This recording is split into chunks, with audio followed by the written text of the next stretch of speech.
मुख्यमंत्री माझी लाडकी बहीण ही योजना राबवत असताना सर्वप्रथम तर अनेक आव्हानं होती, कारण महाराष्ट्र राज्य हे देशामधलं एक पहिल्या 5 मोठ्या राज्यांपैकी एक आहे।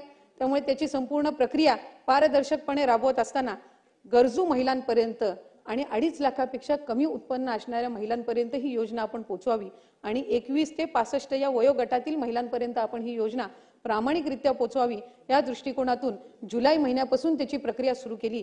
आणि आज मला आनंद आणि अभिमान आहे की जागतिक महिला दिनाच्या पार्श्वभूमीवर उद्या आजपासूनच आपण फेब्रुवारी महिन्याचा आणि मार्च महिन्याचा एकत्रितपणाने लाभ जवळपास 2,52,00,000 पेक्षा अधिक महिलांपर्यंत आज पोहोचवत आहोत। याचा एक विशेष आनंद आणि अभिमान मला निश्चितपणाने आहे।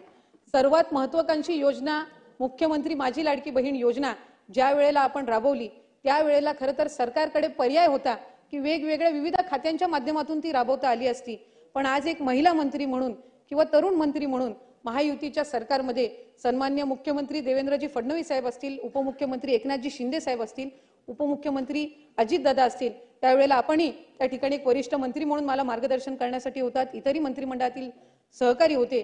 कधीही असं भासवून दिलं नाही की ही तरुण किंवा एक महिला मंत्री आहे म्हणून 2.5 कोटीपेक्षा जास्त लाभार्थी असणारी ही योजना हिच्याकडून राबवली जाईल का नाही अशी शंका कधी मनामध्ये आली नाही। आणि म्हणूनच तो आत्मविश्वास किंवा खऱ्या अर्थानं महिला म्हणून एक लोकप्रतिनिधी म्हणून सक्षमपणे आपण काम करू शकतो हा एक विश्वास त्या निमित्ताने जाणवला। आणि म्हणूनच मी महायुतीच्या सरकारचे सुद्धा या निमित्ताने मनापासूनचे आभार मानेन आणि त्यांचे अभिनंदन करेन।